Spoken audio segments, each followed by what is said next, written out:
Okay, welcome back. We're talking about the weekly routine. So Monday I release a new batch of videos and the previous week's lecture notes. So you can have my notes, but not while you're watching them. You get them later.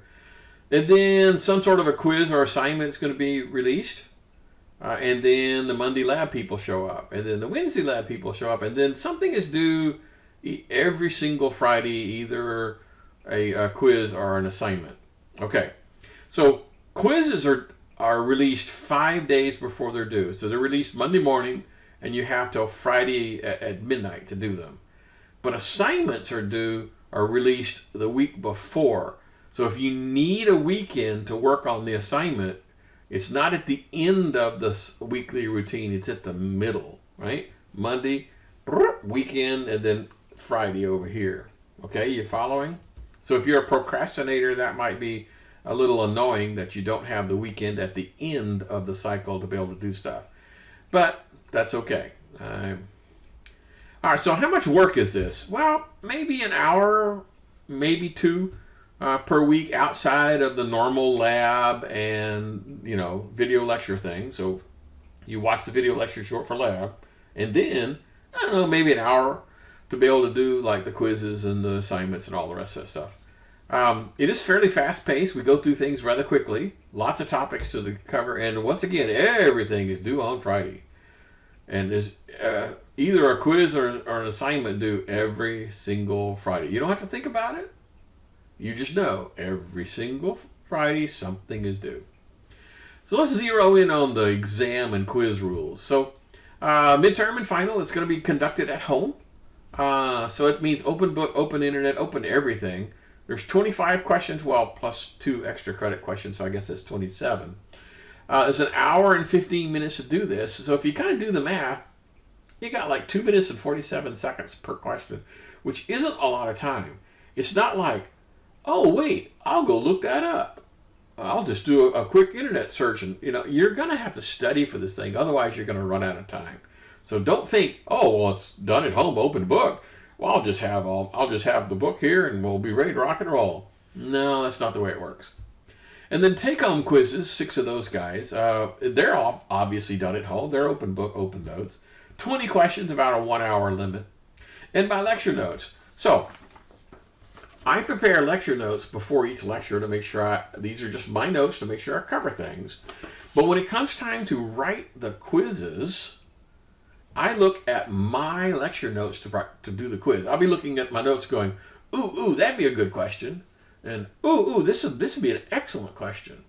Okay, I don't look at the book at all when I'm writing quiz questions. All of my quiz questions come from my notes.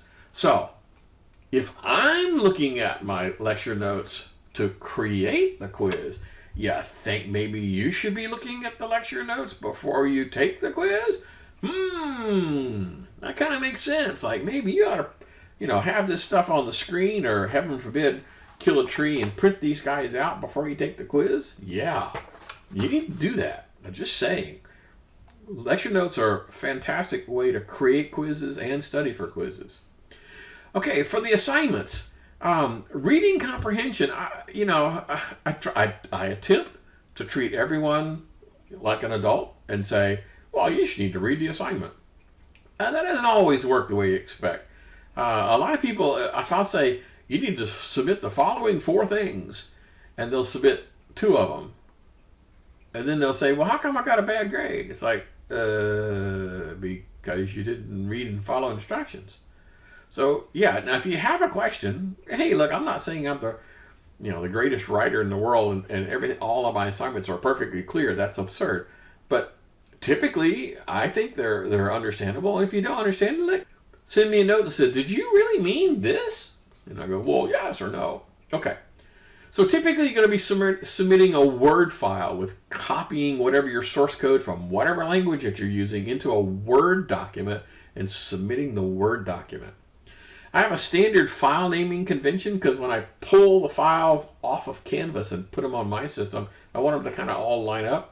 So it's the name of the course, which is CIS4340, and then what is it you're turning in, like assignment 2, and then your last name dot first name. So there's 2 and exactly 2 spaces Nod your head.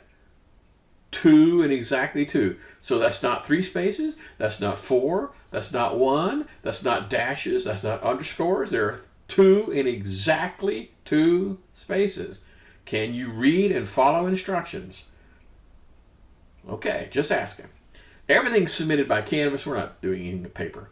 And when you submit something, I'm going to scribble on it, so to speak, and then provide you an opportunity to resubmit it. And you can resubmit it as many times as you like.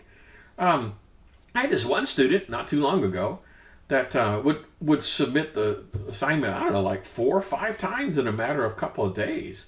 And that's perfectly okay. I kind of actually admired them for that because they stuck to it until they got the material that they were supposed to learn. And do your own work. We're not doing any group assignments or anything like that. So here's how the grading rubric is. So 15% of the score is, can you read and follow instructions? Yeah, you would think, you would laugh and go, oh, that doesn't ever happen. Oh boy. Yes, it does.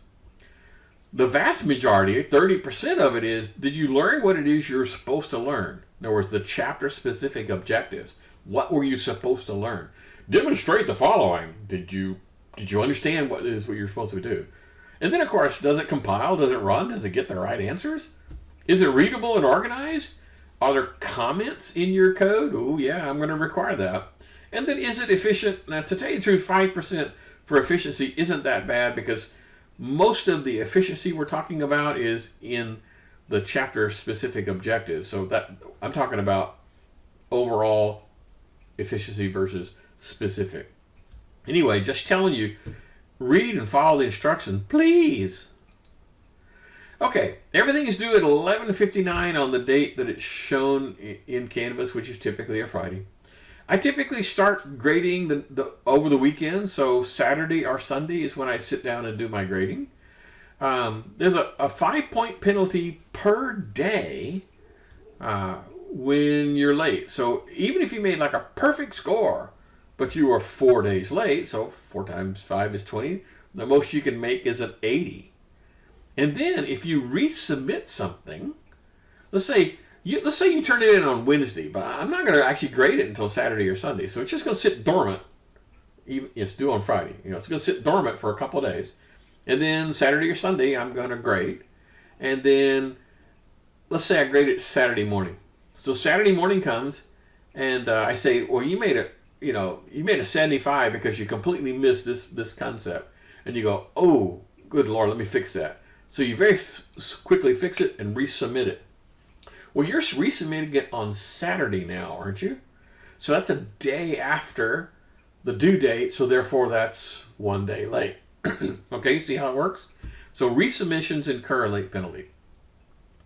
Okay, let's continue. So here's an example of my grading history. This is the grading history for this particular course. It's all of my courses. And most people make a B in my course. I mean, so you could look at this and say, well, he's not an easy A kind of professor. Not everyone passes with flying colors. And not everyone flunks, too. Now, I must confess the F's over there in the far right-hand side, to tell you the truth, that's really not reflective of people trying really hard and flunking. These are the people who sign up for the class and then just walk off and leave and don't turn in any assignments. And so I really don't have any choice but to give them an F. So for those people who are trying, it's pretty much well a bell curve with most people making a B in my course. Okay, I really, really like the idea of giving you feedback on your assignments. Now, quizzes, not quite so much.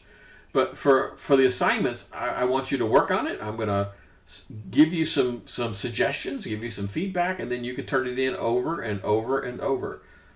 So let's talk about how that happens, the mechanics of how that happens. Okay, so to be able to read your impact, you have the feedback. You're going to have to go to the grade book, okay? And there's going to be a small statement in the grade book, a comment, and it'll say something like, great job, something nondescript. But that's it, okay? And then later, there's going to be some additional feedback we'll talk about that's inside your document. And there's an extra step you have to go through. We'll talk about it in just a minute. that you can actually see why you made that particular grade. So if I gave you a 75 on an assignment, and all you said in the comment in the grade book says, I recommend you fix this and resubmit. You go, well, what did I do wrong? So you have to do something extra to be able to see the comments inside the document. All right. So your personal feedback is going to be inside your document. And I've been known to throw in what I call Easter eggs inside your document that says something along the lines of, if you send me this code by midnight tonight, you can get 5 extra points on the next quiz. Ooh. Okay, you think I'm serious about this feedback thing? Yeah, I really am. Yeah, I really, really, really want you to read the feedback.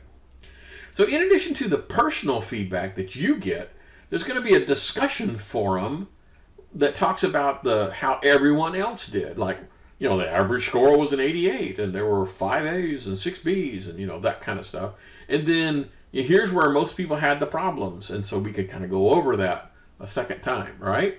So provide some context, because you might think you did a really great job, and then you find out, well, everyone else, made a 94, and you go, oh, well, okay, I guess it wasn't that so great. So it provides some context on how the rest of the class is doing.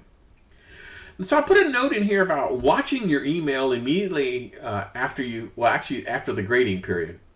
So if I'm grading on a Saturday or a Sunday, and then you went on a fishing trip and you've been gone for like 3 or 4 days, you probably won't be able to get to the email right until you get back. That could be bad. Here's something that has happened several times.